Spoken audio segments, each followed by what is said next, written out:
Yo, what's going on, everybody? It's your boy Kenzie Gamefowl back at you with another exclusive video, guys. And I just want to take this time of the video to speak about a little who you hang around with, watch who you associate with, because they can turn their back on you at any given time. And you never know what people's intentions are, and you never know what people will do when their back gets pushed against the wall, guys. And also, another key point, I don't care how good of a bloodline of foul you have. If they've been winning for 30 years, he's a million-time winner, he throws winners, or whatever the case may be.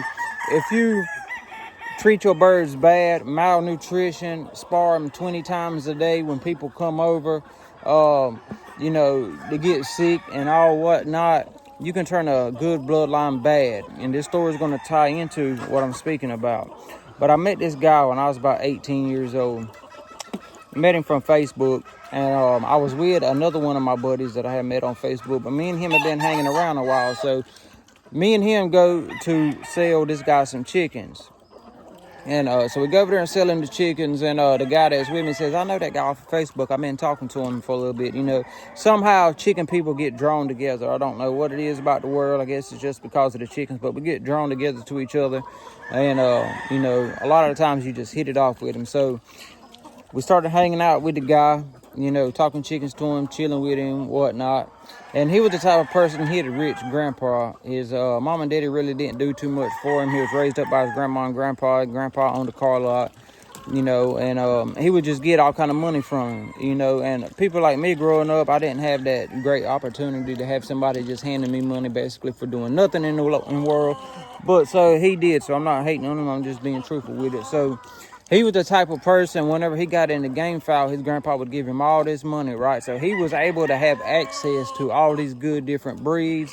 He would just go buy them like it's nothing. He would go to the man's yard, and if there was a chicken he liked, it didn't matter if it was in a man's brew pen. The man said, how much you want it for? He said, 500, boom, give it to him just like that.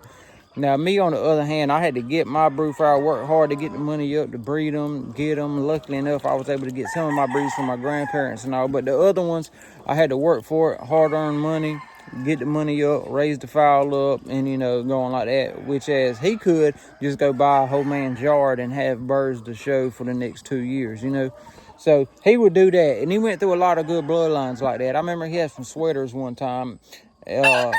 They were pretty good birds. He had some sweaters, and then he had some it wasn't bumblefoot grays. It was what kind of grays was it?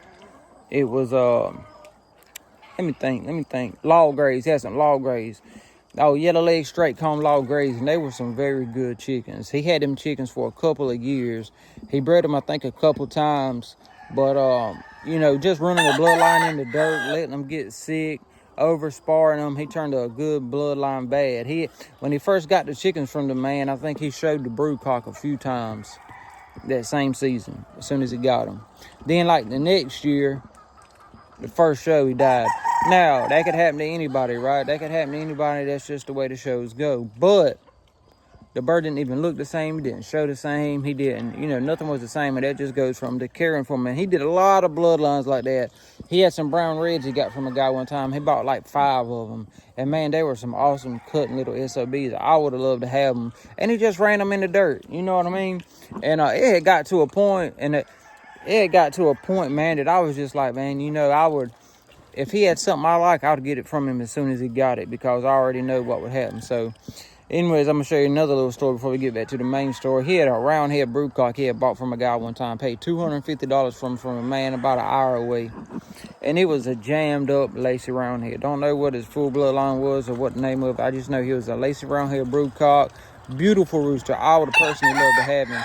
Well, he goes and buys the rooster for $250. Spars him, calls me up. Man, his rooster's so good, blah, blah, blah. Man, I'm telling you. He's supposed to be a brood rooster now. That's the specific reason of buying him. So then after that, he goes to say, hey, man, put me up. He said, man, I want to show this roundhead. I want to see what he's about. Mind you, he had already bought some sons off of this roundhead. That's why he went back to buy the daddy, because he was like, man, I love these chickens. I'm like, why? You've already showed his sons. They've already showed you they good chickens. Why you want to go do your broodcock? Which I know some people will not breed a broodcock unless they know what he can do. I completely understand that, but that's not the point in this situation. So He kept asking me for it. So I set him up with somebody. Needless to say, it was one of the best shows I've ever seen in my whole life. I actually pitied the bird, and it was one of the best shows I've ever seen in my life. And he matched into a bird that we were supposed to match into. The roundhead would have won, but the bird that he finally ended up matching into was a yellow leg hatches, actually one of the breeds that I acquired. And he just met a better bird that day. And I mean, they both, I mean, if I'd have had, could have been recording it back then, man, it was the greatest show on turf, man. I'm telling you, man, it was like a storybook. But the yellow leg hatch was shuffling so hard, he ended up stabbing his own self in the back of the head with the gaff, pulling it out, and I told the guy, I said, once that happened with that yellow leg, I looked at my buddy, I said, we won, man, we won. There's no way that bird surviving after that. When he pulled that out, that bird's head, man, and set him back down, it was like he just made him 1,000 times madder. That bird went to us, man, and it was crazy. But So the guy, fast forwarded, so the guy, we really stopped hanging out after so long. He gets married, or he gets a girlfriend, has some kids, has a family, moves on. We still talked. He still would come to the shows, but we didn't hang out like that no more. So fast forward a couple years later, we ended up having a show one day. I didn't make it. And for some odd reason, I didn't make this show, but so a lot of other people went to the show. Well, I think something was going on with him and his baby mama. They weren't on the best of terms. I don't know if she told him, don't go to this show today. I don't know if he made her mad or she made him mad or whatever the case was. But anyways, they ended up going to the show. The boy did. And so they sitting there at the show or whatnot. And a few hours had passed. Next thing you know, the show gets boom rushed. Boom. Feds, FBI, police, boom. Locks up everybody. Everybody gets locked up. They take all their stuff. They take all the chickens and everything. And people's like, how in the world did this happen? And come to find out, it was that guy. And I ain't going to say his name right now. I'll maybe do another video on it. But that guy right there, the spoiled little brat that, can have anything he wanted because people did him like that. His wife, his girlfriend, ended up calling the police on him, and I had two stories out the deal. One person says the girlfriend got mad, called the police on him, and got him locked up. Other people said the boy had got caught with some stuff, and he set him up to get a better deal, So, but anyways, after that fact, everybody has cut him off. Don't nobody do shows with him no more. He ended up trying to sell his birds 2 or 3 times. Still to this day, he still tries to mess with people, but nobody mess with him, man. So that's why I say just watch who you hang around. It could be somebody that's close to you that ends up putting you back against the wall, and you don't know what would happen if people's back against the wall, what they would do to you. You know what I mean? So just be mindful who you hang around with.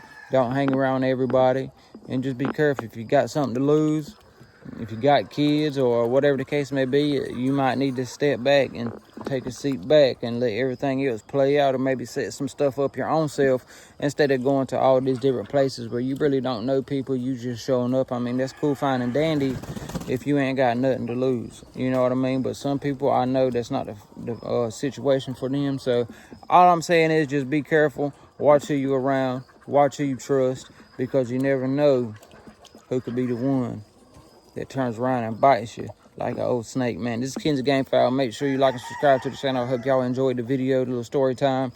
Follow us on all social media accounts. They'll be down in the description, man. Until the next one, you already know. Let them crow. And also, the Gamefowl Life is about to pop up. It's going to be the greatest merch ever. Store, clothing. I hope y'all support it, man. I hope y'all are going to support the new clothing brand, because it's going to be great. And we got some real big things popping off.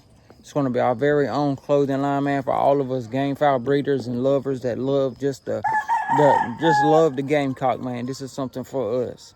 So I appreciate y'all, and I cannot wait to share it with y'all, man. Till next time.